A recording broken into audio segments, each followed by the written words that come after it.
Thanks for joining me with another episode of Delve Deeper. We're looking at number 16 in our teaching in First Peter.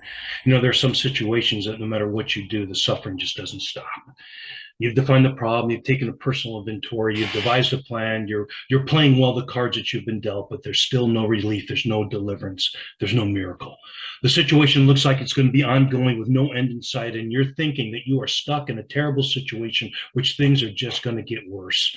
You've cried out to God time and time again, but the answer you need isn't forthcoming. You just might be in the hardest place that a Christian can find themselves in. It's now that you have to accept. Now, acceptance doesn't mean that you're okay with what's happening. You can accept the situation, but still not want any part of it. Acceptance doesn't mean that you stop trying to change the circumstance. No, acceptance doesn't mean you've given up. Acceptance means you're facing reality. Right now, reality is not what you want, but acceptance is grabbing hold of the excruciating and knowing that it is what it is. In acceptance, you have a choice. You can give in to despair or you can exercise faith. Now, faith is not denial, convincing yourself that God is going to deliver you out of this mess and all of a sudden things will be great. God can do incredible things, but you need to exercise the faith of Job. Even though he slay me, yet will I trust in him. The Apostle Paul was suffering from a situation he described as a thorn in the flesh, and God's answer to his prayer for relief was the grace given was sufficient to deal with the circumstances.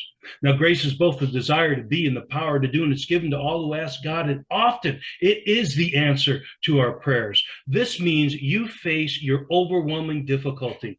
Oh man, there is mourning, there is grief, and that accompanies acceptance. I know things are not going as planned, and it hurts. The things have to be brought out. Those feelings have to be brought out to the open. You don't bury them in some type of stoicism. And as you pour out your pain, acceptance allows you to receive grace. Now, grace will allow you to think clearly. One of the things you'll be able to do is live in the moment. Don't concern yourself with tomorrow, all those ponderings of what might happen. Instead, concentrate on how to make the right now the best possible day that you can. You may only be able to think positively, but that just might be enough to get you through. I've been told that godly suffering is never wasted, so keep on trusting. Nothing entrusted to God is ultimately lost. Find ways to leverage your pain for the good of others. Often our pain gives us a platform to encourage others who are going through similar circumstances. Take control of the situation. Do not allow the situation to control you. Allow God's grace to be sufficient for you.